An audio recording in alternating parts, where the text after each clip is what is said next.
Welcome action fans, and thank you for joining us for a brand new year here at All 90s Action all the time. A new year which will see us shake things up a bit as we are changing format. We will be dropping the season format. Instead, we will be coming at you every second and fourth Wednesday. Well, because I'm here in New Zealand now, it'll be Wednesday in New Zealand, but it'll probably be, if you're listening in the States, you'll be getting a Tuesday. We will also have a new theme, as instead of focusing on specific action stars, we will be looking at specific films from that are celebrating an anniversary, either their 30th or their 25th. So that's films from 1992 and 1997. Also, each individual month will have its own little theme. For example, this month is Chanuary, and I think you can guess which action stars films we will be looking at. It's the two films we'll be looking at this month. So to kick off Chanuary, we have Supercop, or Police Story 3 Supercop, depending where in the world you are listening to this. That's the two titles you'll probably know this film from. Alongside me to talk about the film, I have two great guests. First off, we have regular contributor, a Ghost Waits director, Adam Stovall. Hi, Adam. If my wife hadn't been arrested by Malaysian police, we wouldn't be in this mess. You always Hi, pick Scott. the best quotes. Yeah. It's good times, Adam. It's good times. And we also have a first-time guest in the form of film critic Supremo and the man behind the Last 80s newsletter, Mr. Drew McWeeny. Hi, Drew. Hey, thank you for having me, man. I am very excited to be here talking about this movie. Excellent. So now on to today's film, Supercop, which was released on the 4th of July, 1992 in Hong Kong, but was not released in the States until a year later in October 1993. And that was a limited release before it got a broader release in 1996, where we got the Dimension Films, a re-edit that was basically on the back of the success of Rumble in the Bronx. It was directed by Stanley Tong, who also directed Rumble in the Bronx and other Jackie Chan films, including First Strike. And it was written by Phaib Ma, I hope I'm pronouncing that correctly, who also wrote Rumble in the Bronx and Mr. Nice Guy, amongst other things. And his co-writer on the film, Lee Wai-Yi, this is his only writing credit.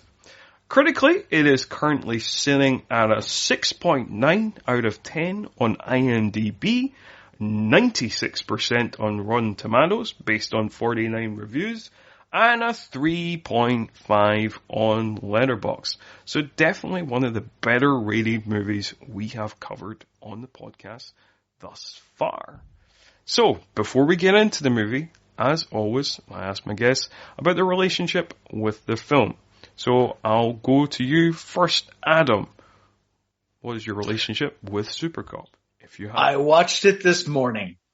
I had never seen it. I knew Drew was really excited to talk about it on the podcast, and I'm always really excited to talk with Drew. So I said, I'm always down to watch, stuff I miss somehow. And I love Jackie Chan. It's just one of those weird blind spots. So relished the opportunity and thoroughly enjoyed it. Last time we talked, I woke up early to watch Legion and was quite upset about it. Today, I woke up early to watch Supercop and I'm so happy about it. It's a really lovely dynamic. Yes. Yeah. Definitely better this time. Definitely a better experience. Yeah, I'm sorry, Adam. I've put you through some things on my other show, Leprechaun in the Hood, and Jason X was you enjoyed that. That's a fun movie. Santa's Sleigh, you hated that. So yes. This is a treat at the end. You've gone through some tribulations, but you're a good friend, Adam. And it's all worth it. Drew, tell us about your relationship with the movie. I I first heard of Jackie Chan when I was working at a video store in the 80s, and some guy came in and asked us if we had Wheels on Meals. And I was like, dude, I think you're saying that wrong. And he's like, dude, I am not. And I was, it was like, okay, well, I got to research this. And that led me down the path of just figuring out who Jackie Chan was. And there was very little of his stuff that was available domestically. It was all import titles. And we had a few things. And so I took the things that we had home and watched them and lost my mind. I couldn't believe what I saw. And nobody else I knew who Jackie Chan was.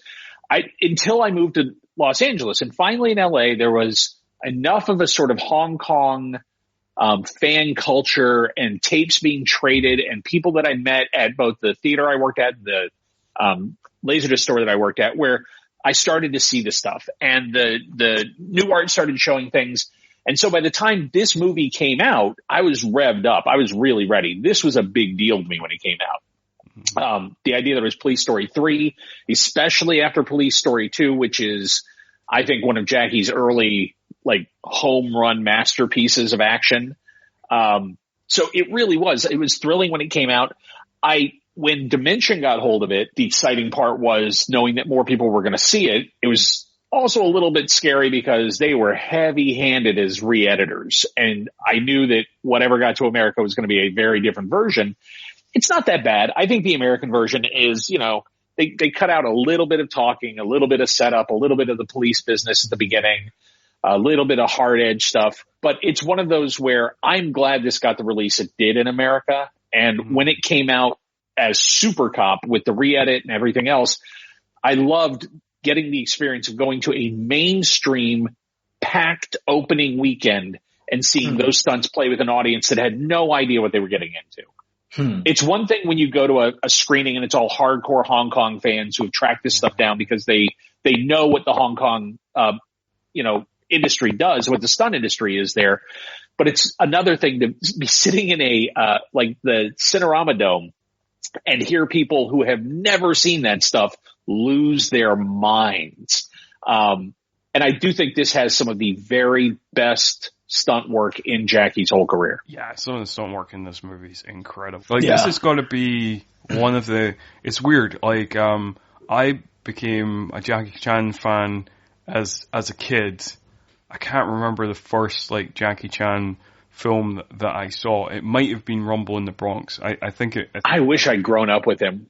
What a great experience to have him be like a constant sort of cinema influence. Like, well, yeah, I mean, so I was born in 1985, and so I think I saw my first Jackie Chan film when I was like maybe, because I remember being excited for Rush Hour, so it must have been pre-Rush Hour, so I must have been like maybe 11 or something, so it must be like 96. Wow. Or something like that.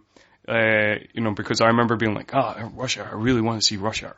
And obviously that was his big kind of Hollywood breakthrough, even though Rumble in the Bronx is kind of his North American breakthrough, or like more international recognition. But yeah, so I've kind of grown up with him. And so this is definitely one of the earliest films that I saw. And obviously, it was difficult in the UK because, you just grabbed kind of any VHS you can. Sure. There was not a lot of it. So you would just pick up random titles. I have a fondness for some random films in Jackie Chan's filmography that don't really get a lot of love just because they're like videos I picked up as a kid. For example, I really like Young Master.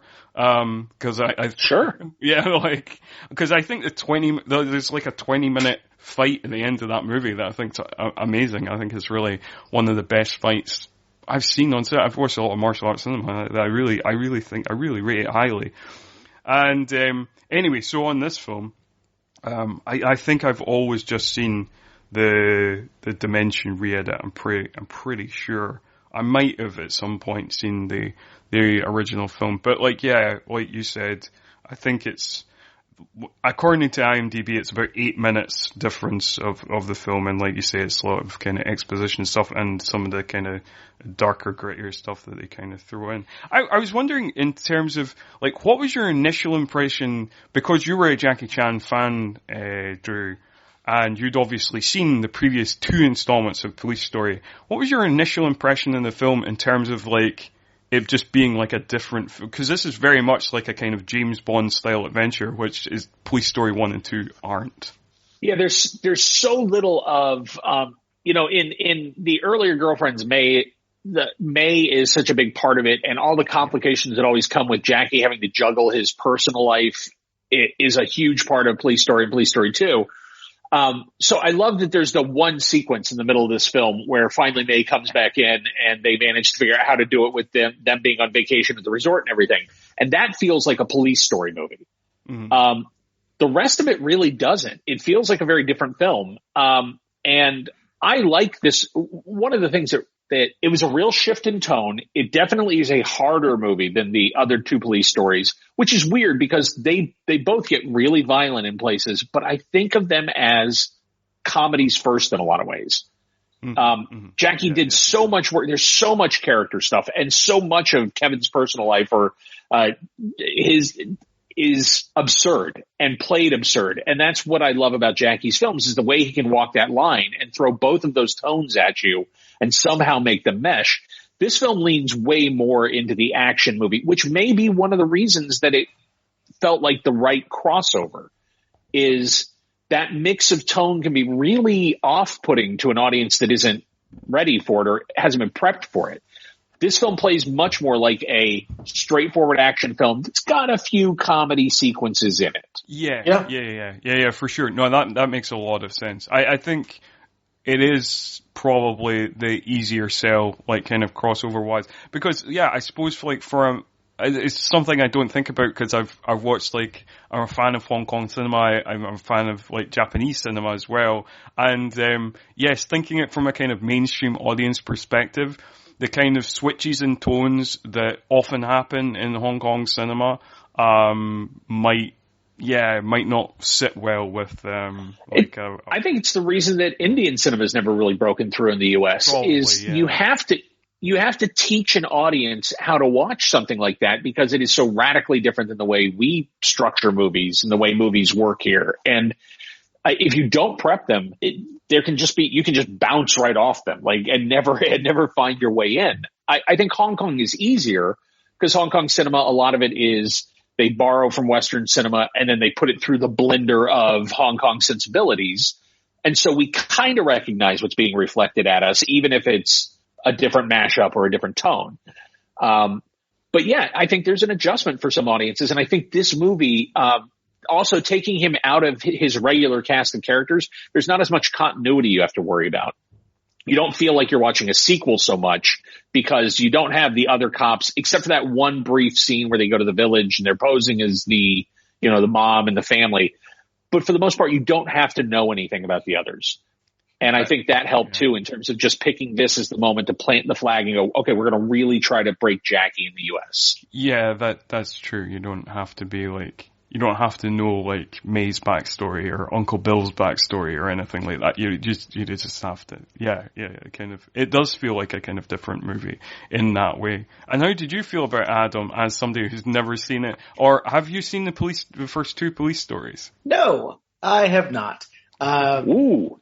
And you are in for so much good stuff in the future. You should definitely watch the first 2 Police Stories. I'm kind of realizing that because I saw Rumble in the Bronx in the theater, and I'm realizing that I didn't watch Supercop because the title turned me off.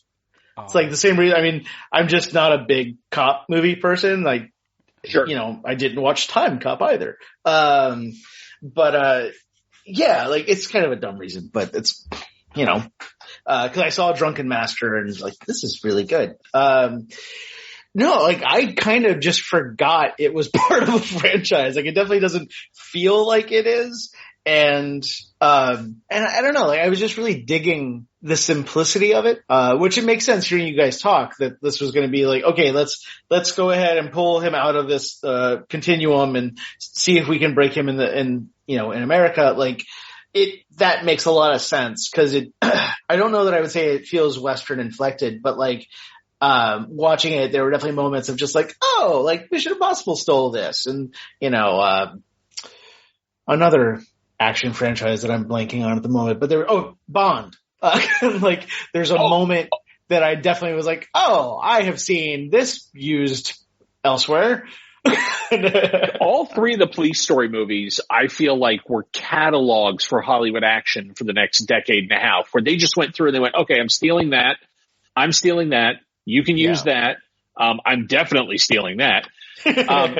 When you see Tango and Cash, and there's the scene where Stallone stands in front of the bus and it stops, and the two guys coming out the top, it is psycho Hitchcock Van Zandt accurate to the Police Story shot they're ripping off. Like it's crazy how much they ripped them off.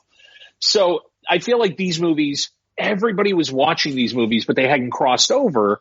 And the first two especially, I feel like that's one of the reasons it almost feels like that's why Hollywood didn't break Jackie Chan here. It's like, no, don't tell anybody, man. We can just keep ripping everything off. Don't tell anyone. Just let them be huge in Asia. We'll rip everything off for America. It's great. And finally, it's with this movie, and this was, if I'm not mistaken, this was the first of the dimensions that really got the big push. Well, Rumble in the Bronx, which came after this, was the first that connect, where it feels like Rumble was the big hit. Yeah.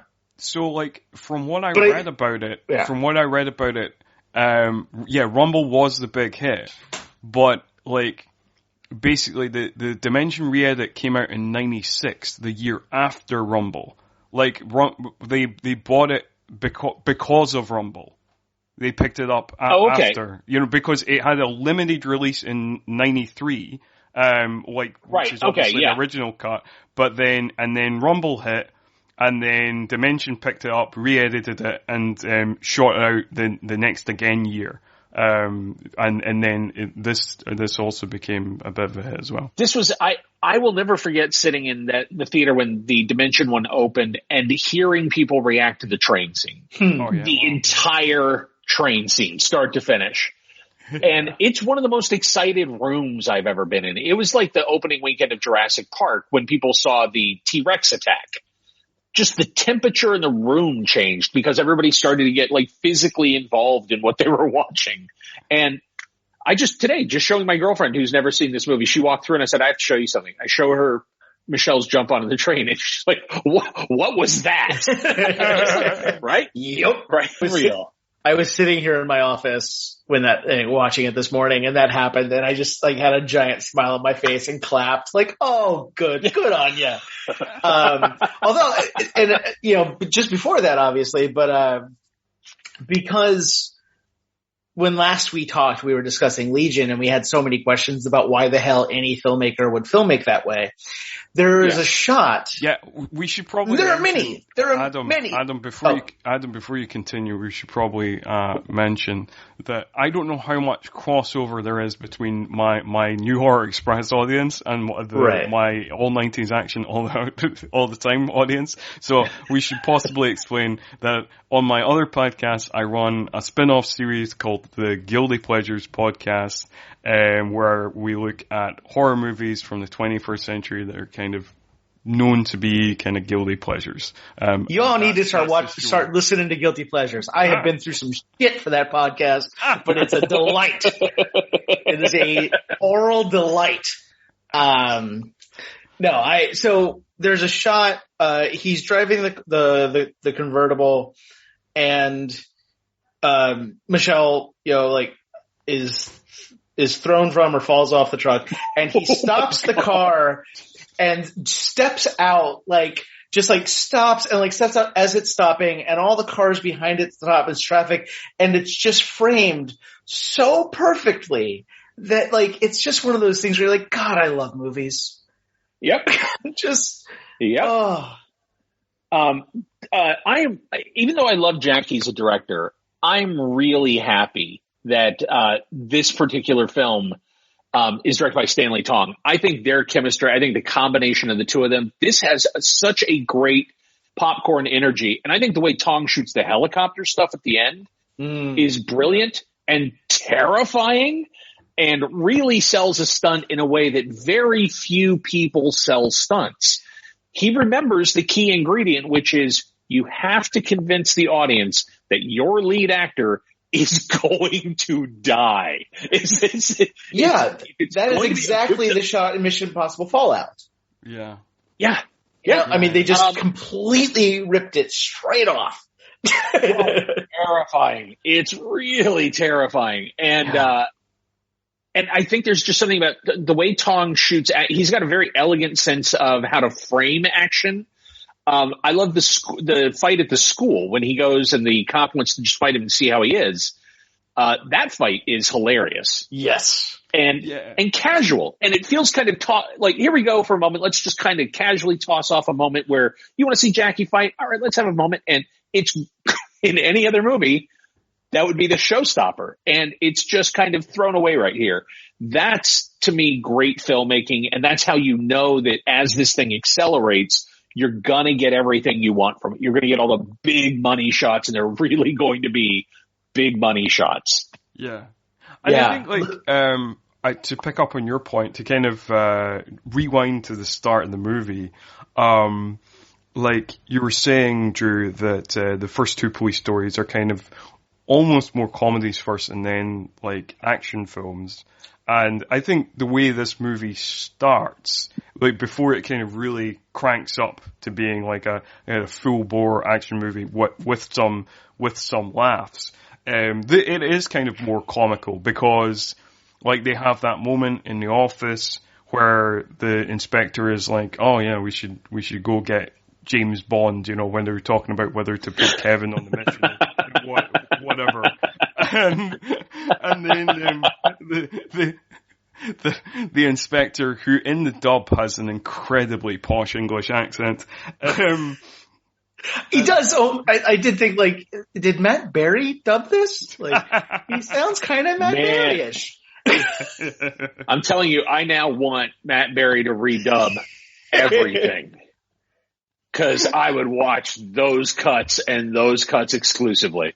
Yeah. No, that would... I hate dubs, but if Matt Berry's doing it, I'm lining up. Oh, dear. But yeah, and I think I think one of the things that is interesting in this movie, we have returning cast clearly, but to me, the addition of Michelle Yeoh is so exciting and does so much for Jackie. He's so good with her. Mm-hmm. And she is, I love that over the course of his filmography, he's constantly introducing new younger actors. And I think he does a really good job of not dominating the film when he introduces them. He gives them room to actually shine in the movies where he kind of showcases them. And in this movie in particular, he sets the stage for her to just be a movie star. Yep. And it is terrific. She's great in this entire film. She's funny. She's stunning. And oh my God, beat for beat, she matches him on the action front. She is just as much fun to watch. She's just as crazy. You really get the feeling she's putting herself in danger when she throws herself into these scenes. There's a beat when she steals the motorcycle that she jumps onto the train. Just the way she jumps onto the motorcycle, I'm like, I want 50 movies with her. I want 50 movies with that person because she's so cool. Yeah. And like you say, even on like a character level, like right from the get-go, she really leaves an impression. And like, there are some movies in Jackie Chan's filmography, particularly the kind of Lucky Star movies and stuff like that like the sexism in it is problematic. But like, at least in this movie, the sexism, like Michelle Yeoh gets to shut it down immediately every time, you know? And really put him in his place. You know, and he's like, oh, the head guard of heads of security of China is like an attractive lady, and she just, you know, like she's just having none of it, and just is not charmed. No, there was one specific beat that I particularly enjoyed, like I said, I really enjoyed the entire experience watching this movie. But when Jackie swings into the window and then the shutter closes and Michelle hits it and falls and he opens the thing. And like, this is a metatextual read, but like, I just watched a really not good movie yesterday that was like, has me thinking about the vanity of movie stars. And it's such a really wonderful distillation of both the humor in Jackie Chan's work that he is always simultaneously looking for action beats and humor beats, but then also that like Michelle Yeoh matched him for charisma and star power right off the bat. So that like, it's weird, but like that moment doesn't read the same if it's just some actor. Like it really, but the fact that like, the fact that it's another movie star hitting like makes the moment so much more than it otherwise would be. It's a buddy movie. She is an equal. She is not his sidekick. She is not his subordinate. It's a buddy movie. And I think that's casting. I don't think it was necessarily designed that way. I think she just showed up and was her to such an extent that she's not anybody's second place. And it makes the movie electric. That's one of the reasons I love this film and his filmography. Yeah. I have a question about that.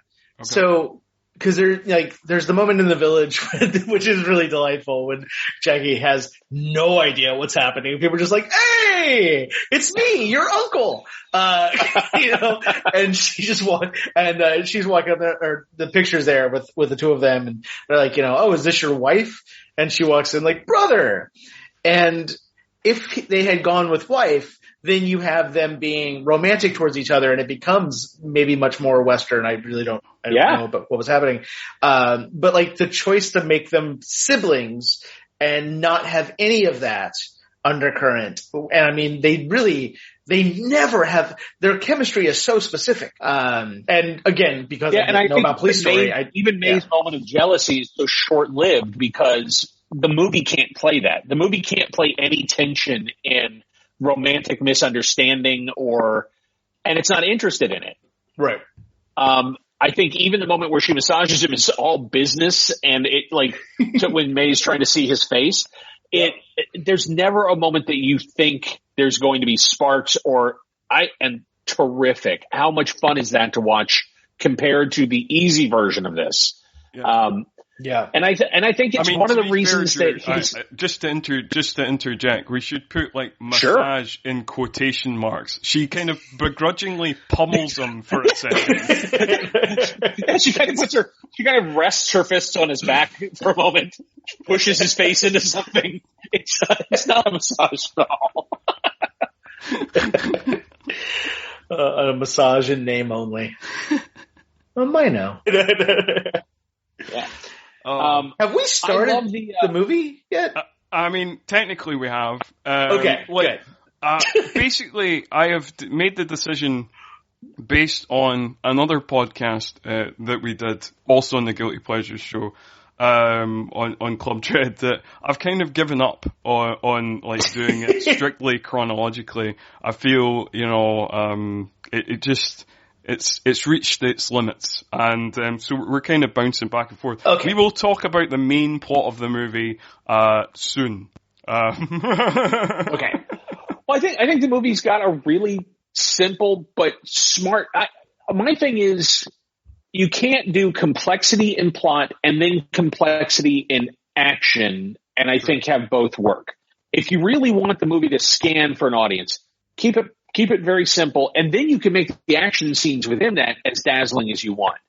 And so I love that it's just, you got to get this bad guy's trust, escape from prison with him, take him where he needs to go, do what his boss needs, catch him. Okay, very simple. I get all of that. And then within that, they managed to just spin so many little complicated set pieces. I just love watching Jackie run up that hill as they're trying to escape from prison, and just, it's the most painful run I think I've ever seen in my life. It looks excruciating by the time that car reaches the top of the thing. Right? He's still chasing it. Yeah, horrible. watching that, I was just like, I love the fact that like dispatching 7 people is no problem, but running up a hill, but it's just, but they do make it look, because I mean, it's shifting underneath their feet, and it's just like, that looks really hard. Straight up. It's straight up. Yeah. Just catch the car, man. Catch the car. But I love that escape, and I love that Panther pretty much buys in from the beginning, and they are so good at spinning the plates to keep him believing things.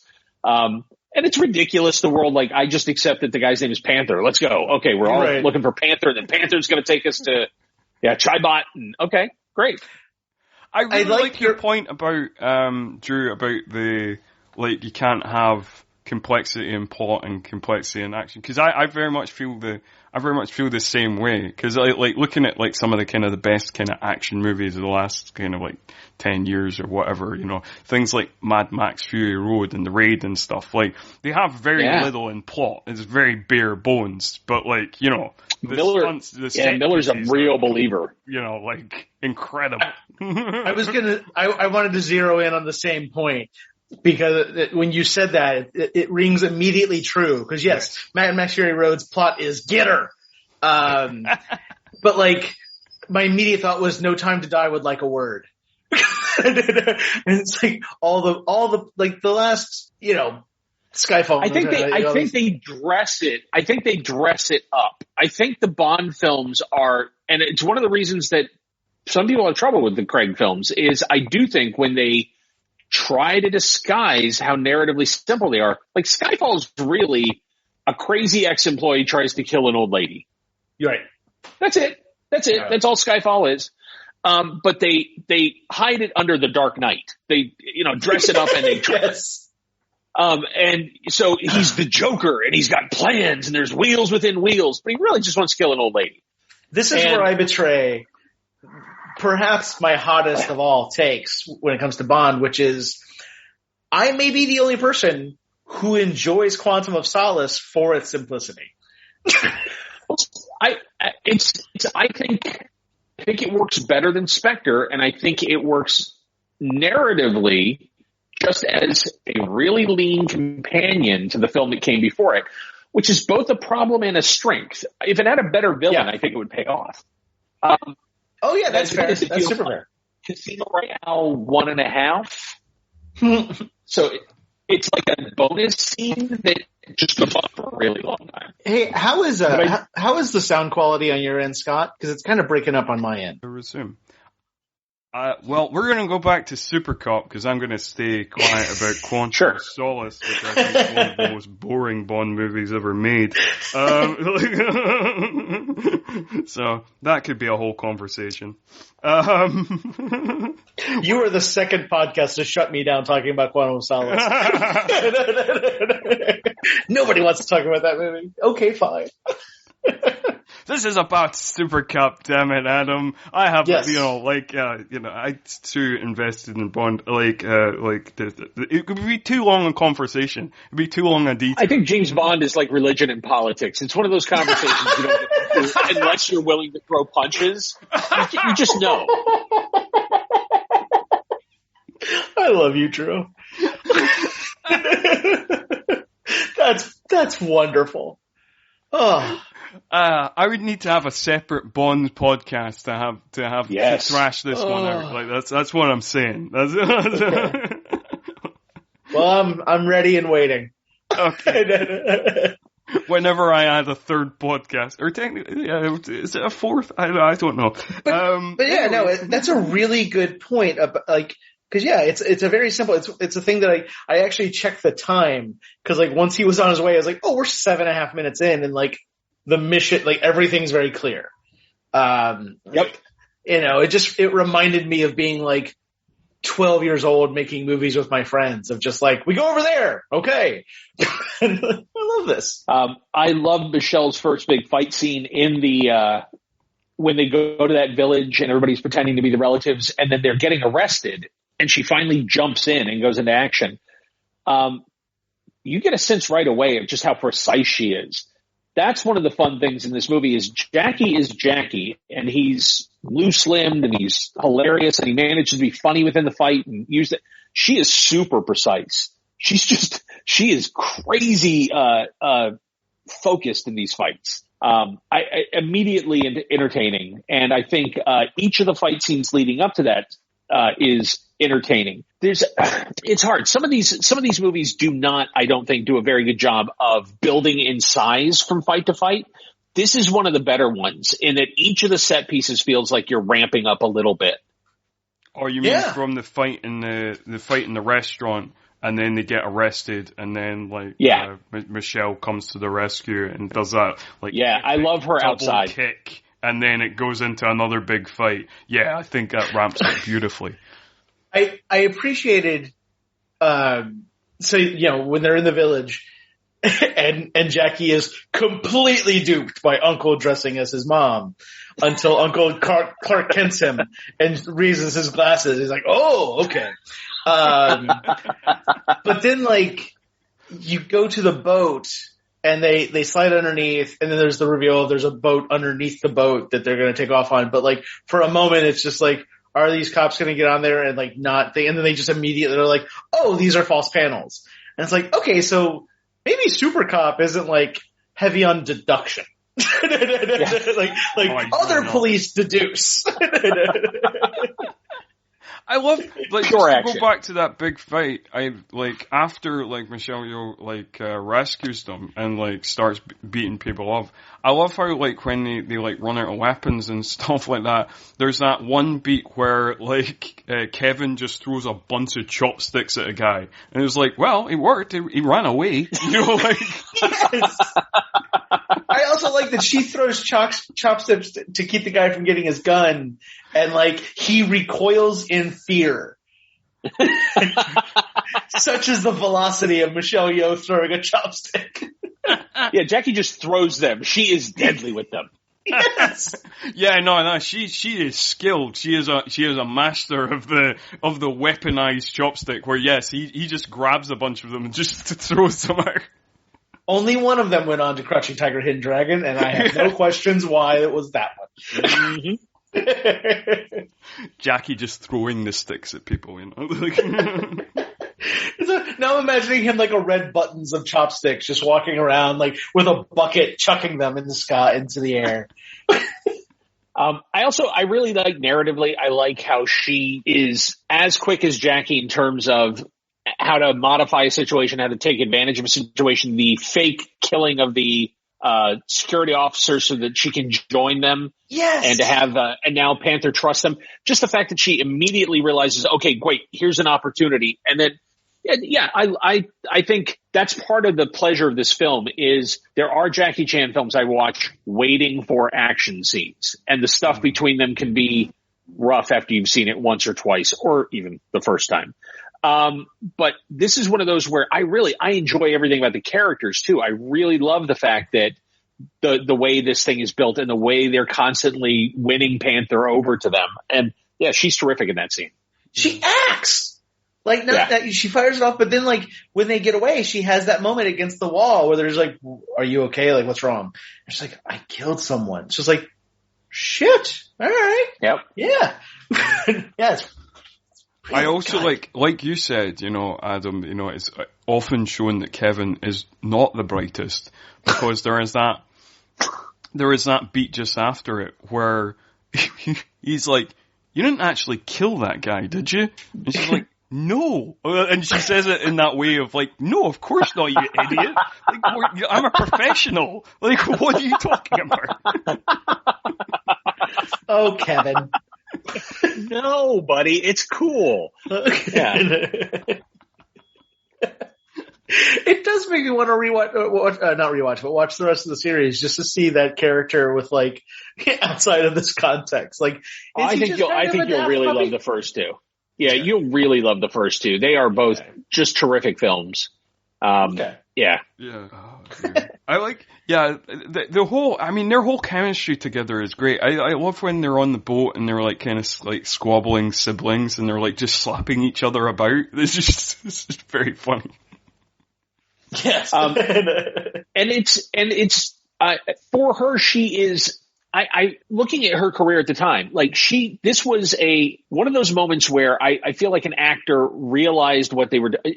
A lot of times you don't have agency in Hong Kong. You are in the system, and it's just what you're offered and what you can get. And like, she truly feels to me like somebody that saw this moment and took full advantage of it. And it's the reason she is the movie star she is now. Like, a lot of young actors have moments like this. Very few of them take it and run with it this way. Pure charisma, man. Yeah, absolutely. Yeah. She's amazing. She's amazing in this role, and like you say, it absolutely makes it. She is on par with Jackie throughout the movie. This is a buddy movie, and yeah. You look at how quickly they started just making vehicles for her after this. How they knew right away. Well, yeah. Rather confusingly, in franchise terms, this movie has a sequel, a spin-off sequel, Supercop 2, which is just her. Jackie Chan and I think Uncle Bill like have cameos, but like it focuses on her. I've not actually seen it, but I'm aware of it. It's okay, but yeah, it's just right away. I think very few of Jackie's co-stars, I think, got launched quite this hard, quite this fast, and there's a reason. Like this performance-wise, she just eats him alive in most of this movie. Yeah, it's rare. It's rare to see a movie where, because I think he is on fire. This is the middle of his big run of just everything he's doing. The Project A series, the Armor of God series, the Police Story series. I feel like this is Jackie at his absolute prime. And it really is equivalent to Schwarzenegger or Stallone casting somebody and then just kind of standing back for most of the movie going, good God, look at that. I recall hearing stories about like, well, there's the iconic one of Gregory Peck on the set of Roman Holiday, like calling the studio and saying, you really need to put her name up above the title because this is going to look ridiculous if you don't. And then Richard Gere talking to Gary Marshall during Pretty Woman of just like, I don't even have to do anything. See, and that's I wonder, because I don't know if Jackie, or if it's a thing where then the movie comes out and you look at it and you're like, wow, oh my God, look at what we got, look at what we bottled. Mm-hmm. I have no idea if on set he realized I may have met my match, but it certainly feels like Stanley Tong knows what he's doing and knows what he has. Yeah, very much so. I think we should also mention that the other characters are pretty fun as well. Like the villain characters are pretty fun too. Like, I think very well drawn, very well played. Yeah, Panther's played by Yuan, who's like in a bunch of Hong Kong movies and everything. He's been stunt coordinator and loads of things. You know, like he's a great character, and you know, like you say, kind of trusts Kevin immediately. It just takes it on red that is like, oh, this guy saved me, so he is my friend. But he has some fun moments, you know, particularly like when they're on the boat and then the police are coming to capture them, and then they escape on the speedboat. And I just really enjoyed watching that scene of them escaping on the police boat as Panther laughs maniacally just as they escape. Love it. And I think Kenneth Tsang, he's another one of those guys who I love him in like Peking Opera Blues and Better Tomorrow movies. He's another guy who's had just a huge character actor career who, the moment he shows up as Chibot, he's great and brings real weight to it. And they're cartoonish bad guys in this movie, which I think is part of the Police Story series. Everything's very broad, but I think perfectly calibrated. Like Jackie can go too broad in some of his comedies or in some of his bad guy characters. I love these guys. I love the way they're played. Yeah, yep. Chibot and Panther are great, and like, this is the moment where it kind of becomes more of a Bond movie. Like, the speedboat escape feels kind of Bondy, and then definitely it feels very Bond when we get to Chibot's place, which seems like a kind of Bond villain lair. And Chibot, we should mention as well, is wearing the classic Bond villain getup of a Nero suit. So, like, we know... Yes. The really man, does change, like, once they get there. Yeah. Yeah. And I love how they just sit around and watch. They just sit around and watch him play video games, and it's like really bad Atari level video games. I know his brother just got broken out of prison, and he's like, "I'll be with you in a second. I'm playing Sega Genesis." Yeah, and I want to watch the boss play Sega Genesis because it's awesome. Yeah, weird beat, man. Weird moment, Panther. Yeah, it is a strange moment. Yeah. He's clearly very concerned about his wife. Clearly. I love how it's kind of portrayed for a second that he's like a kind of genius villain and it's like, immediately sees through, like Jackie and Michelle. And it's like, they're obviously cops, you idiot. But then it actually turns out it's just a test. And it's like, oh no, actually, I love you guys. You couldn't be cops. You couldn't possibly be cops. You handed me this empty pistol. Would a cop wear shoes like this? Oh dear. And I don't totally get to the meeting. Yes, that's what I was going to say. So, like you said, there is some broad kind of cartoonish villains. We get the drug dealers conference in a kind of Malaysian jungle. I love that conference so much. It's like a full, like this is not so much Bond as it is like Naked Gun. That is yeah. It really, like, it's, if you took that scene from Dark Knight where, they're all gathered around and then the pencil trick happens. But like, yeah, it's just, it's so silly and it makes no sense. Like when they're talking, they're like, all right, you've got this and you've got half and you've got half and you've got half and there's this half over here and then 3 million tons. You're like, how much fucking drugs are we talking about? Like I'm trying to keep track of the math here. And like, it's early, but I've had coffee. It's a lot of drugs.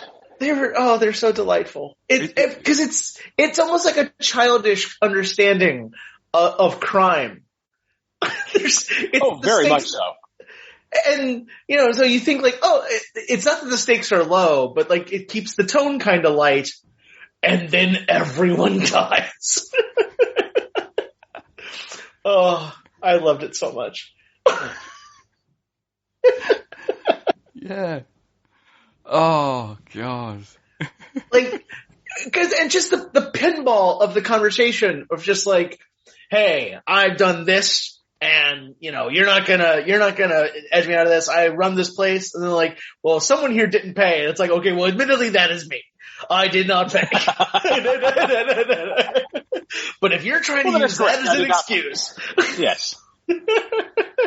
Like, don't you try to undermine my criminal empire by pointing out my debts, my unpaid debts. Yeah. I love Chaibat's kind of reasoning there of like, yes, I am the one who didn't pay, but I do have all the money. However, the money is all in a Swiss bank account. And if we can just break my wife out of jail, I could buy all of you. And it's like, what? Also, you are entirely surrounded by my gunmen. So there is one answer. Yes, I have men with rocket launchers, for some reason, completely around the perimeter. I think once the story reaches this point in the middle of the movie, it kind of turns into yes and for a little while, where it's and then my wife, then we're going to break her out of prison, and then you're going to see it kind of does that for a little, which is fine because it's like each one is just an excuse to kind of show off a little bit more of that chemistry and show off a little bit more. But yeah, it doesn't have a real clear line where you're going through for a little while. Yeah. It's a bit like... Oh, sorry. Adam, you go. No, I'm just like, it's such a good educational moment for like, for a filmmaker to just, it doesn't matter. As long as you care about what, like, our characters or you care about the characters, like, it kind of doesn't matter. Just like, just get through it, like, live somehow. Like, it doesn't matter if we can't follow it. You're fine. The best piece of writing advice, I think at least screenwriting advice I've ever been given. One of the guys who wrote Unknown, that Liam Neeson movie, I covered it for the creative screenwriting, and he said, you just have to remember that this is an emotional medium. Like, you can give the audience all the information in the world, but if you don't give them a reason to care, it's all for naught. And yeah, like, you just always have to have your eye on the emotion, you know, cause like that's what's going to get the audience through the movie. And then at the end, it's like, oh, right. Like, this is a plot hole or that's a plot hole. And like, you know, YouTube can go to hell in that regard, but, you know, cause YouTube lives to, like fuck all that. Yeah. But like, it doesn't matter. It's didn't Hitchcock call it like the sandwich test or something? You know? Yeah. If you're making a sandwich later and you're still thinking about it. Yeah. Yeah. I like the fact that this movie, it's like, it has simple goals, and each time it reaches one of those simple goals, it puts it to bed. And then it just sets a different simple goal. Yeah. And so, yeah, it's like, get from here to here, get from here to here. And I think it does that so well. I think it's got such great energy. And that's what I mean by comparing this to some of the other Jackie films in terms of why this feels like one of the moments that they really wanted to bring to an international audience. He just had gotten to the point where I think he was so good at the Jackie Chan persona. He had that honed to a fine art. And I think Tong took full advantage of it in this moment. And I think it's such a simple film to grasp. I don't think you have to have any localized knowledge. I don't think you have to get anything about Hong Kong politics. I don't think you have to get anything really about. So it's all just jailbreaks and bad guys and drugs. And man, that's international language. We all understand all of that very simply. Yeah. Aside from like the one tossed off line about like, you know, oh, it belongs to the Hong Kong government. Oh, it belongs to the Chinese government. Oh, it belongs to the people. Like, oh, it's 1997. We can play well together. Just like, oh yeah, sure. Clock was ticking on that. So that's a reminder of when this was made. That definitely pins this down to a moment. There is a kind of real, you know, if you're thinking about the kind of politics of the time, there is a real kind of propaganda element in this movie. Of kind of like, oh, we're going to be friends with the Chinese again. This is, you know, you know, like, I mean, good luck making a movie called Supercop that doesn't have any propagandic elements. Yeah, no, there is propagandic elements in terms of cops, and there's propagandic elements in terms of like diplomatic relations with the Chinese. Yeah, the Hong Kong China. Yeah. I think there's a whole, like, you could seriously just set a framework for that countdown to the Hong Kong reunification and set like a decade's worth of movies and their anxiety against it, because it's such a weird, constant dread that I think you're either reacting by saying nothing's wrong, it's all great, we're going to be friends, it's going to be fantastic, or you're reacting the other direction. But yeah, it's omnipresent sort of, especially in these moments. And to go back to kind of the point that we were discussing before, the tangent of geopolitics, Chris McQuarrie talks about like one of the things that he, like when he started doing Mission Impossible, that he keyed into, or that he struggled with until he keyed into, was no one packs a bag in Mission Impossible. Like, nobody goes to this to see the logistics of world travel. All you have to all you have to do is put the word Malaysia on the screen, and then just they're in Malaysia, you know. And it's strange how much we like just kind of accept, but then you watch a movie like this, and it's like, yeah. You know, like, it doesn't really matter. Everybody knows how you get to a place, you know, and I mean, I wasn't even always clear on where they were going, but it was just, all right, like, well, they seem to know what they're doing, so I'm here. Yep. The movie is just Hong Kong, China, Malaysia. That's yeah, right. Yeah. With one stop in Wuhan. Which is in China. Yes. Yeah. Oh no, I wasn't being contrary. I was just, I feel like watching it before last year. Right, yes. Okay. Yeah. Of course. Yes. It kind of rings differently now. Right enough. That jumps out a bit more than it used to. Yeah. I suppose because I've seen the movie a few times. Yeah. Do we not know why Chaibot's wife is in prison? No, I don't. They say conspiracy against the state or against the country, but I don't think they ever say specifically. That is awfully vague, man. Yeah, right? I thought that too. It's weird because we get a scene of her trial, but we still have no idea what she's really being put on trial for. Although, I really do enjoy the moment. There's a very fun comic moment where Chaibat, cause, obviously he's a villain, so he's a shithead.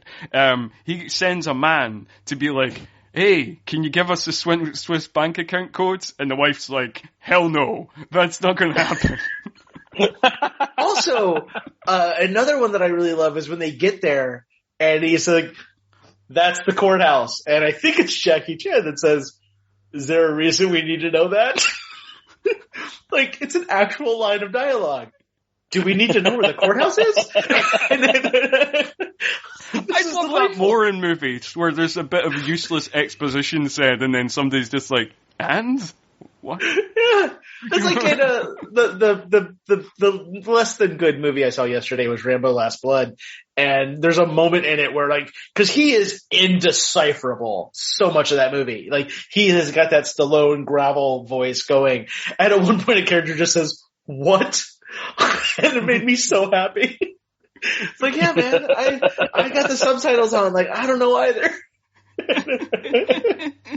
The subtitles just say, I don't know. Yeah. Right. Sometimes like, I'm not paid enough for this. Yeah, because he is like doing like the full bore Stallone thing in that movie. Like, at least in some other more recent, even in the Expendable films and stuff like that, and you can kind of understand him. But like in Last Blood, I'm not even sure he is saying lines of dialogue. In that movie, he's just... It's like, did Coogler have him selling seashells down by the seashore? Like, he's so understandable in Creed. Yeah. I don't know. Yeah, he can be understandable when he wants to be, but like... Yeah. Anyway, that's another movie we're not here to talk about. Yeah, we're not here to talk about Bond or Rambo. That's in our new podcast, Bond and Rambo. 24/7. Rambond. Ooh, man. Now you gotta do that. Sorry, now you're obligated. A very, very niche audience, but boy, they'll be loyal. This is why I just want to be on the episode where we talk about I just want to be on the episode where we unpack the global politics of Rambo fighting alongside the Taliban in Rambo 3. Oh, yeah. Rambo movies famously age well. Oh, yes. I don't like the idea that people keep wanting me to do podcasts about movies I don't like. But I do see the merit. Anyway, we're in Malaysia now. Okay. So where are we at in the movie? We're in Malaysia now. We're in Kuala. We're at the resort. We're at the resort. Yep. We've talked about the pummeling massage. We've already covered that. We kind of covered the kind of classic police story May misunderstanding. That is the thing that makes it feel most like a kind of police story movie.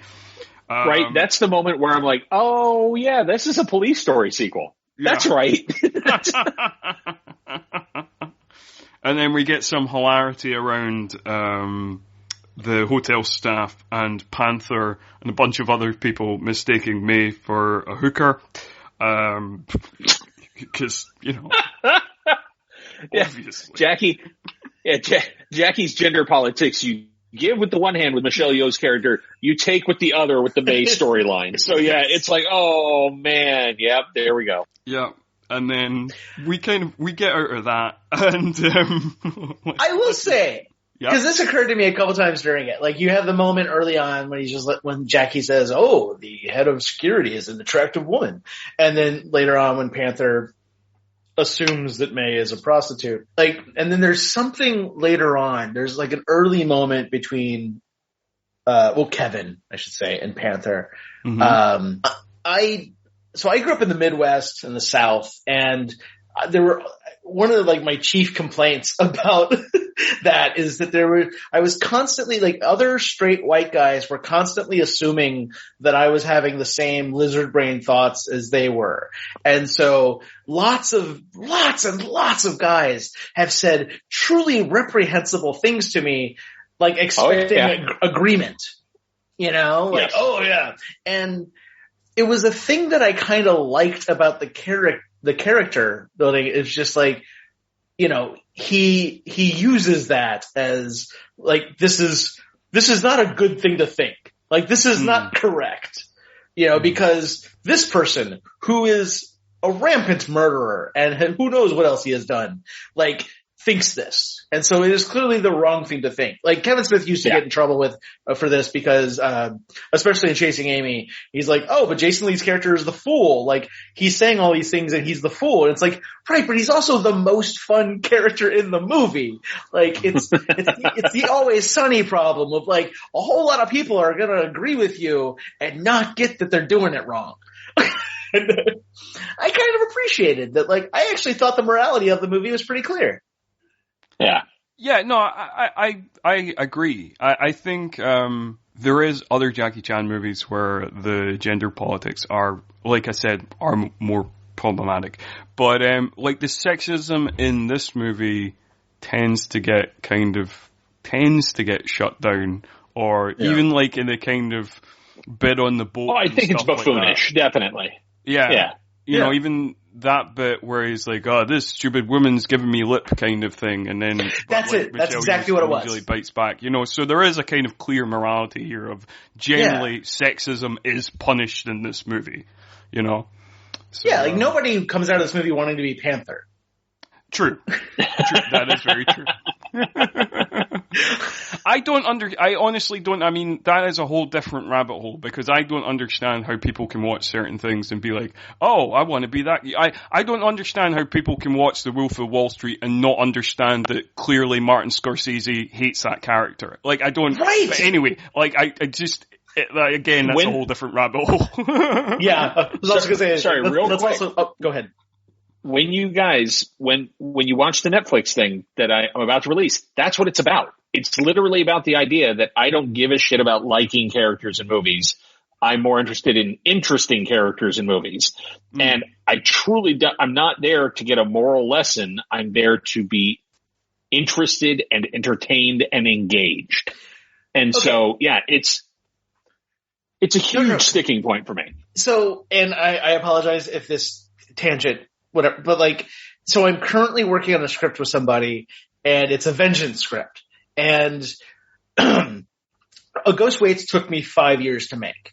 And because I haven't made another movie, even though I know in my head that it's not going to take 5 years to make every movie, I also hear enough stories about people who spend 5, 10, 15, 20 years, you know, trying to make like the Vonnegut doc that just came out, like that took forever. And I was kind of approached about a few things, like, you know, at one point I was approached about a slasher movie, or slasher trilogy.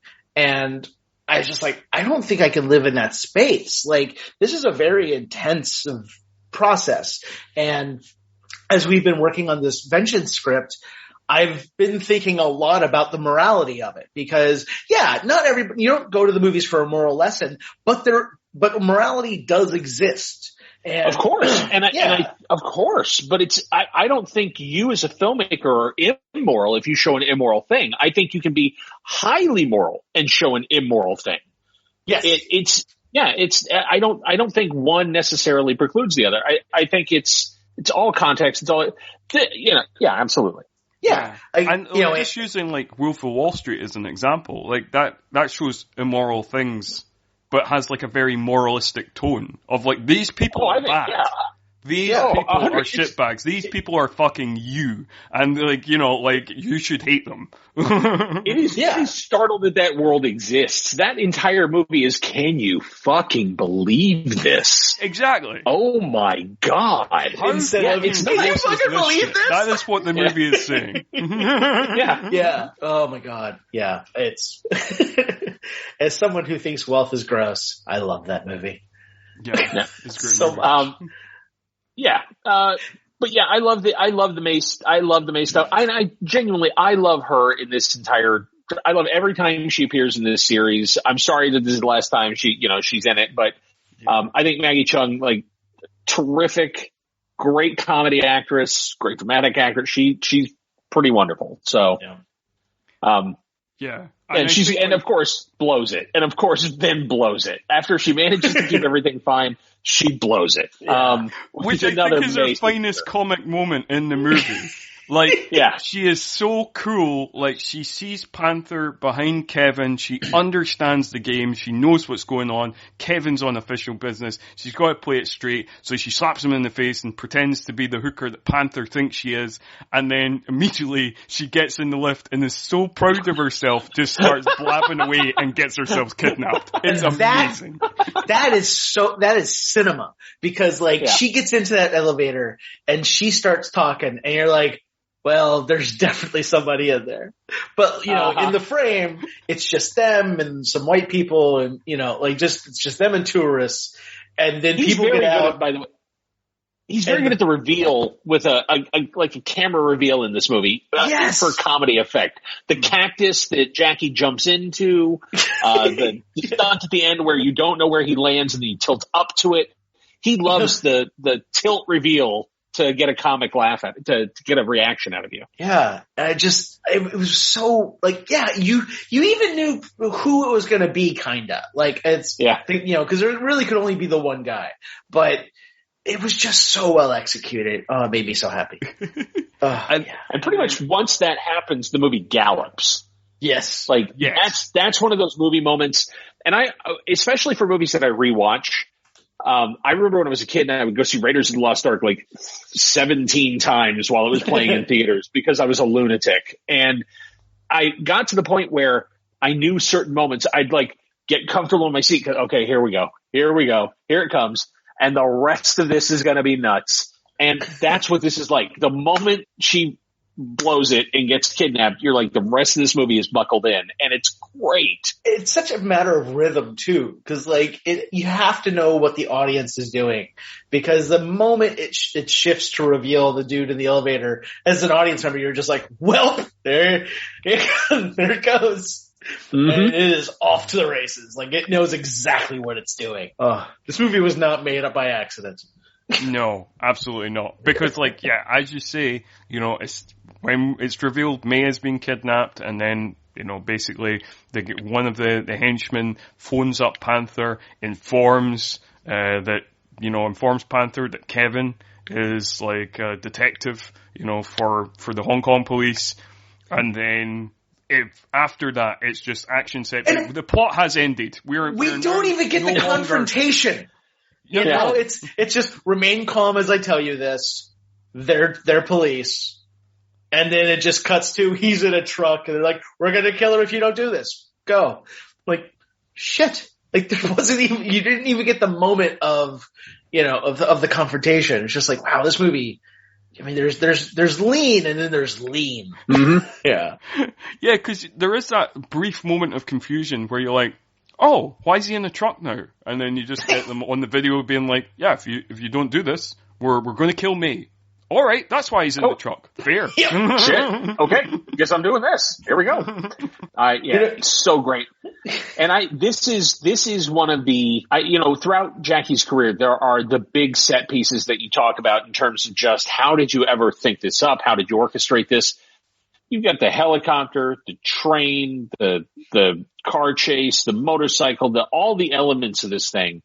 The way he layers them in, the way they're all structured, the way they start paying each other off, man, it is a masterpiece. And I say that without any irony. I think this is, in terms of action, staging, shooting, conception, the stunt work, and to have your lead actors doing 99% of everything, it's truly unparalleled. James Cameron must look at this and cry. He must just cry like a baby. Cry himself to sleep at night on his pillow made of money. I could never.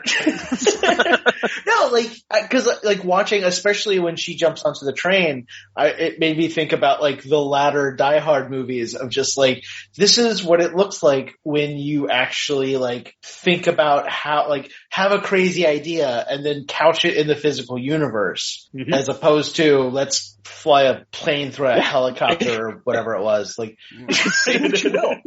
But she jumps a motorcycle onto a train. And we watch it with our eyeballs, and it happens. And the first time you see it, it's mind-boggling. The 15th time you see it, it's mind-boggling. There are certain things that as you get older and you see them over and over, they kind of lose their luster. I don't think there's anything about this train scene that does that. I watched it again this morning, and it's incredible. Yeah. As the kids say, it slaps. Like you mentioned before, that, you know, one of the interesting things about this movie is like it's really an equal partnership. So like some of the most memorable moments throughout these many action sequences are Michelle Yeoh moments, and particularly the jump onto the train, but also like hanging off the roof of the van, and like her jump from the van onto the car, and like some of the moments you remember the most is the Michelle Yeoh moments. Oh man, the hit when she goes off of the truck into the car window. Yeah, and Jackie, and then rolls up the front. Yeah. Jesus, that is heart-stopping. And yeah, I have to imagine if I were the director of this movie and you were to see the raw takes, after every time you hear me yell cut, you'd also hear me go, "Oh, Jesus Christ, is she okay?" Oh my God, it's terrifying. Oh my God, yeah. I love that. Must have been most of the third act of this movie is just people going like, "Oh Jesus, are they still alive?" And I love I think the shooting of the helicopter stuff. I assume he is, of course, harnessed somehow to the ladder while they're flying him. Even so, oh my God. That activates every fear center I possess. That is in those like end credits kind of outtake reel. You see him going up on that, the rope ladder, and like, he must be harnessed, but he must. You cannot see it from that, like, when they're shooting. You're just like, I don't know where it is. He's a crazy person. He's such a crazy person. Yeah. And I think the outtakes, I feel like the outtakes are terrorism in Jackie Chan films. And some of them, the stuff that they put in, it's terrifying enough when you see the takes that work. When you see the takes that don't work, you feel bad that you bought a ticket. It's like, I'm so sorry. I don't want to encourage him. I don't want him to smash his head like an egg for me. I feel terrible. Oh my God. Right. But he is crazy. He is certifiably insane. And truly one of the singular movie stars. I think he combines, you know, all the best of, I know the comparison gets made over and over to Buster Keaton, and deservedly. I think the physical language of what they do is very similar, but it's the entire idea of what silent film stars did. He is a complete physical movie star and unique. I think that's what's special is there's good Jackie Chan films and bad Jackie Chan films, but in all of them you have Jackie Chan, who is this remarkable thing. And I love that his real talent was finding other remarkable people who were willing to die on camera and harness that in service of something really remarkable and special. And I think this is one of the movies where all of the combinations work, all of the chemistry works, man. It may not be his best film. I don't think it's his best film by a long shot, but it's one of the easy to digest, great Jackie Chan films. And like, one of the things that I find most remarkable about actors, you know, at some point I realized, just in talking to actors, that like, you're at the mercy of how light hits your skin. You know, it's just like, so, I knew an actress who was going up for the same roles as Emma Stone a lot, and Emma was getting them. And it's just like, they look very similar if you're sitting at a table with them, but you start up a camera and turn on some lights and they look totally different. And the absurd amount of self-awareness that some of these, especially stars, have of not just how does my face look, in this context, but also like, how do words sound coming out of my mouth? Like, he has such a clear understanding of his entire being. So he has that kind of affable, charming puppy dog, energy that he brings to so much, where, especially, you put him next to Michelle Yeoh, who is very, very serious, very like straightforward. And it just works perfectly because those energies find a way to balance, and think about how many, Channing Tatum is one that I think like has become so much more, has become stronger and, much more, recognized or appreciated as his awareness of himself grew. 100%. Yeah, 100%. I think that's either if you are lucky enough to figure it out, and if you are lucky enough to be one of those people who the camera adores, it can be very powerful. And I think that that's the benefit of this one, is it gets a double dose of that. Yeah.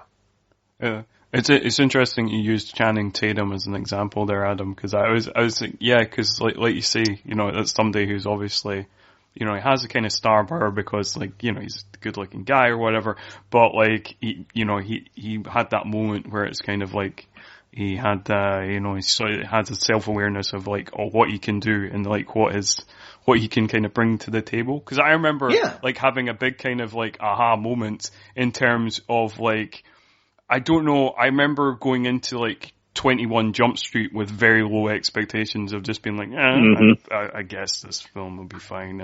I don't know, like, I'm not a big fan of Channing Tatum, like, Jonah Hill, I quite like him, okay, I'll give it a punt, went to see it, there wasn't much on at the cinema, and I came out of that movie, like, it's still one of the most surprising experiences at the cinema for me, because I was like, that was great, and Lord and Miller did that to me again with the Lego movie as well. I was like, didn't have any They're very good at expectation, I was surprising like, you. fucking hell, that was great. Yeah.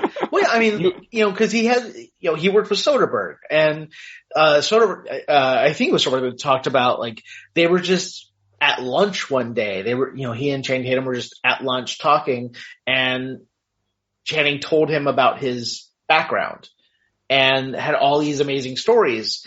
And it was just like, at the time, kind of leading up to or at the time of Haywire, like what he'd made before, Channing Tatum basically seemed like a precious metal that could act. And by humanizing him, Magic Mike moved the needle so much on him of just like, oh, he actually is a person. Mm-hmm. Like, he isn't just, someone who wears clothes very well, or, and Soderbergh does that, where he just like, he gets curious about something and then like, let's show the world why I think this is interesting. And I think one of the reasons that this film is a huge jump forward in terms of, and not just for the combination of these two, but in terms of performance mattering.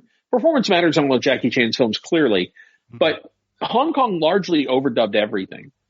And there was a switch over to the actual process of making movies like movies, where you record sound on set and you actually record the performance live versus building it all later vocally.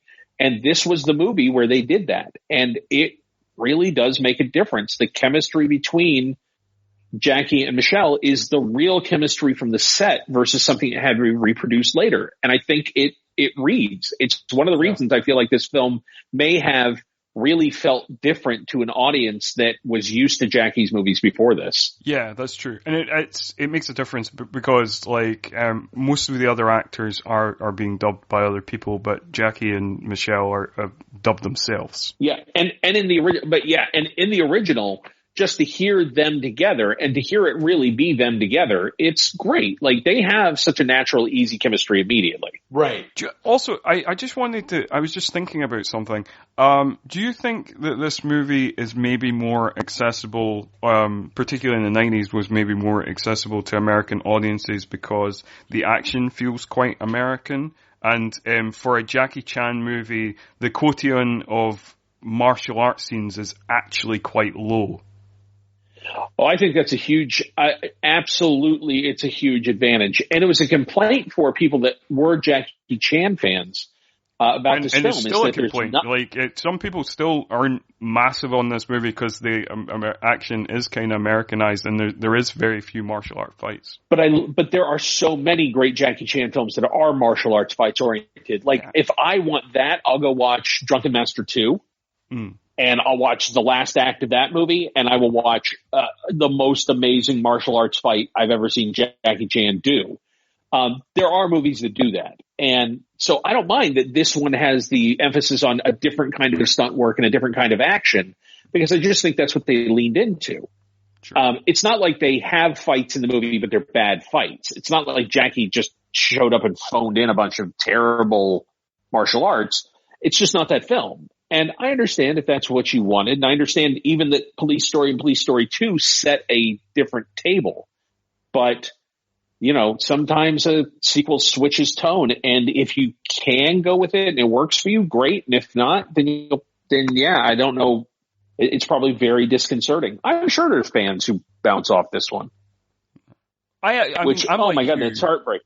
Yeah, I'm like you. I like this movie. It gives you a different flavor. If I want that flavor of Jackie Chan, there is the Drunken Master films. I have a fondness for Young Master. Like I said at the start of the episode, there's a bunch of martial arts orientated films that I can get that from. And like you say, the brief moments of martial arts in this movie aren't like shitty fights or anything. The fight with the military instructor is fun, and the fight on top of the train's quite fun as well, even though they're very short interactions. Mm-hmm. Yeah, I really, and I love the fact that you got the spinning helicopter blades on top of the train, and it's a great setting for that final fight. So when it happens, I'm glad that it's not nonstop throughout the film. When we get it, it's special, it's cool, it's that one great scene. And just to kind of finish off where we're at with the movie, because we're pretty much at the end, Chai Bat's death is hilarious. It really is. That's a good measurement for a villain death. How good is it? It's extra hilarious. And it so is. Good. He eats shit. It is really bad and delightful. And he earns it too. By the time he goes, you're like, yep, you 100% had that coming, buddy.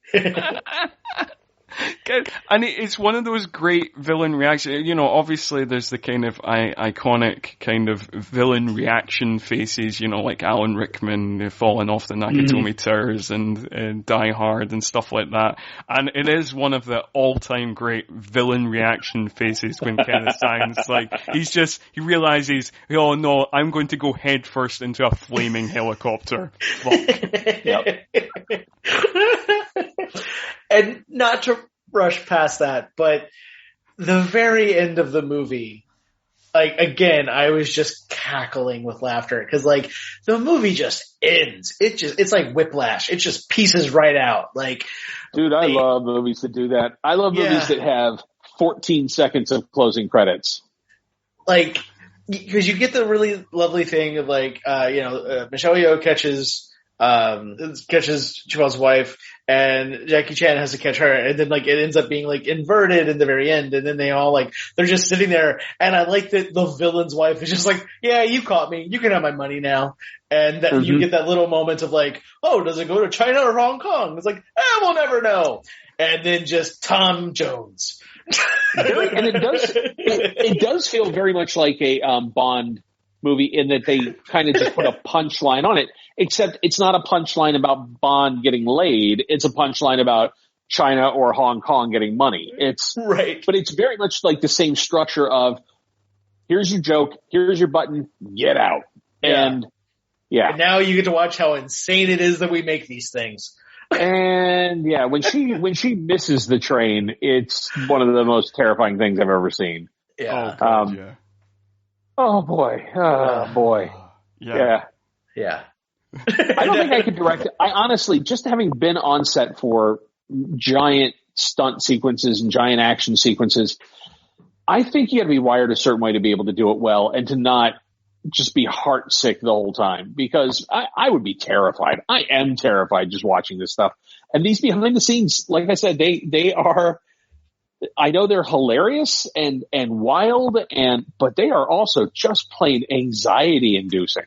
Right. On some of the films, the Armor of God ones I remember as being particularly rough at times. Mm. I remember reading his autobiography, Jackie Chan, My Life in Pictures, and just explaining all his injuries he got on various things. It's just been like, Jesus, you are just wired differently. This is just, I could not put myself through any of this. No. I know it's going to sound like all roads lead to Mission Impossible for me, but Macquarie talks about like, when they say, how do you get insurance? He's like, oh, I don't know. Like, I don't go to that meeting. Like, that is somebody's job, and I let them do their job, and I don't worry about it. Otherwise, I would never sleep at night, and this movie would never get made. And I remember, like, the story of, Tom Cruise being attached to the plane at the start of Rogue Nation, and they put the special contacts into his eyes because of the wind pressure. And then somebody just like makes, I think it's on the Blu-ray, somebody just makes the like random comment that like, if there's a bird, he's dead, right? And it's just like, we're really trying to not think about that right now. And like, the fear. The fear. No, thank you. Has no stunts, but like I remember like being in the process of making it and reading about like Jennifer Lawrence fracturing a rib on Mother, and just like how bad I would feel if somebody had gotten hurt on my movie. And like I mean, you do just have to be like, well, if we're doing that, I'm sure there's a protocol, and okay. And you got to know that the people that you hire are totally great at their jobs. That's when I was on set for Kick-Ass, the first one, and I was watching Brad Allen build the fight scenes. And Brad Allen learned from Jackie Chan. He's the I'm sure both of you guys know this, but he's the one Westerner that the one white guy that ever really got to train for the Jackie Chan stunt team and be part of the Jackie Chan stunt team. And so when he moved on to fight choreography and fight planning, it's the Jackie Chan philosophy. And you look at his fights in Kick-Ass or in the Kingsman movies or, the Shang-Chi just recently, and you see everything Brad absorbed from Jackie in terms of using props and using settings and putting comic beats and storytelling into the fights themselves. And all of that comes with this hyper awareness of safety. And I find that fascinating to be able to stage stuff that looks terrifying and deadly and dangerous, and yet safety is foremost in your mind at all times, and how to do this so that everybody goes home at night. I think it's really remarkable when people are great at that gig, man. Yeah, so much of art in general is fascinatingly dedicated mania. Also, to go back on your point, Adam, about like you were talking about like Macquarie being like, oh, he doesn't go to that meeting about insurance. Having read a bunch about the Hong Kong film industry in the 70s, 80s, and 90s, I think the insurance just didn't exist. I'm not sure there was any insurance. It was very Ivan Drago. If he dies, he dies. It's much more akin to the U.S. silent industry, where D.W. Griffith would start the morning by saying, I'll give $10 to any man who's willing to die on camera. And you just round people up and, it was just unregulated and crazy, and just whatever happened. And I do feel like, Hollywood hasn't been that in a long time, or is not supposed to be that. Occasionally, obviously, it is still. But I think that, that when you see those eras of filmmaking, when you see this era of Hong Kong filmmaking, part of what's remarkable is in going back and looking at it is they'd never, ever be able to do it again. You'll never, ever get to have that film industry again. It's of a moment, and I love that we have it on film, but holy shit, you all were crazy. Interestingly, it's kind of a matter of respect, because I was just thinking about how, as we are having more issues now, it's because of this deregulation that's happening because of a new, a new set of production. That streamers feel like they don't want to admit that they're the same old thing. So you have all these, you're constantly retrofitting rules and whatnot. And they don't want to pay anybody. So you get people who've never done things before. So they don't really have a respect. And here, because the incident on Rust just happened, and that's a Netflix production. Like it's on everybody's mind when you're thinking about this stuff. You can't think about stunts and stunt filmmaking right now and not think about that. And when you look at, the Jackie Chan school, these guys that work on Mission, like, the people that really respect the process and the craft of it and that take the time to work through, like you just said, to build a scene, to build a fight scene, and to just make sure that every single part of it, like, yeah, you're wanting it to seem spontaneous, obviously, but it can't be. You can't have a spontaneous fight. Right. And yeah, like, I think these companies just need to be called out that, they have no respect for the process and that it's actually hurting and killing people. And it is their fault. It is, they want to lay it at the feet of the most junior member on the crew because, I would never, like, it was her first gig and, blah, blah, blah. But it's like, no. Like, somebody hired her, somebody made that decision, and they made that decision because of money. And what you're saying is that this person's life wasn't worth the amount of making sure this is done right and properly. Yeah, like people need to.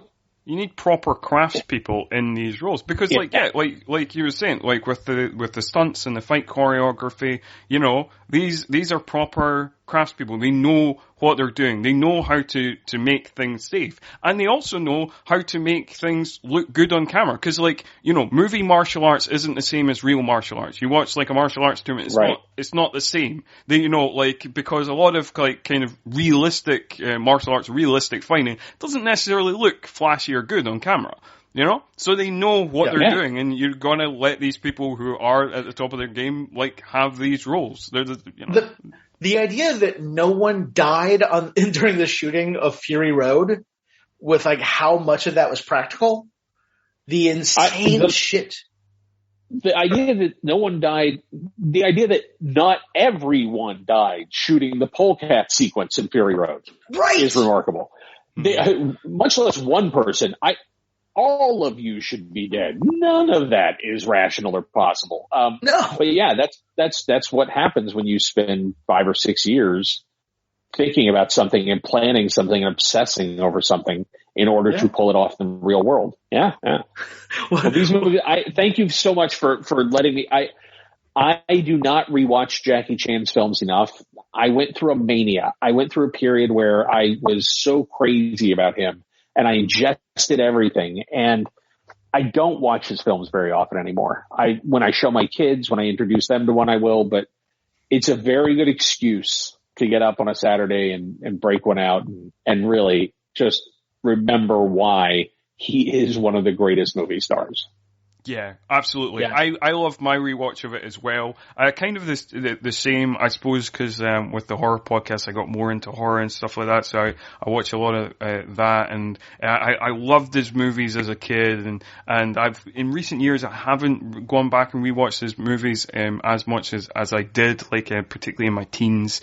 And it was so it was great to have you on the show, and it was great to talk about this movie, and I think I should start rewatching some more Jackie Chan, because it really brought up that kind of childhood love of Jackie Chan for me. So this was a real fun one for me too. It is like a Saturday morning cartoon almost. I like that you're waking up on Saturdays and throwing it in. That makes me think I should make these Saturday morning viewings. For sure. You should watch the other stories. Yeah, watch the other police stories in the same way, because you'll have a lot of fun with them. But before we kind of wrap this up, do either of you guys have anything to promote? Well, Drew certainly does. Yes, because your thing will be out when this episode is out. It will already be out in the atmosphere. I love that. I love that finally I'm in a place where I can say all you got to do.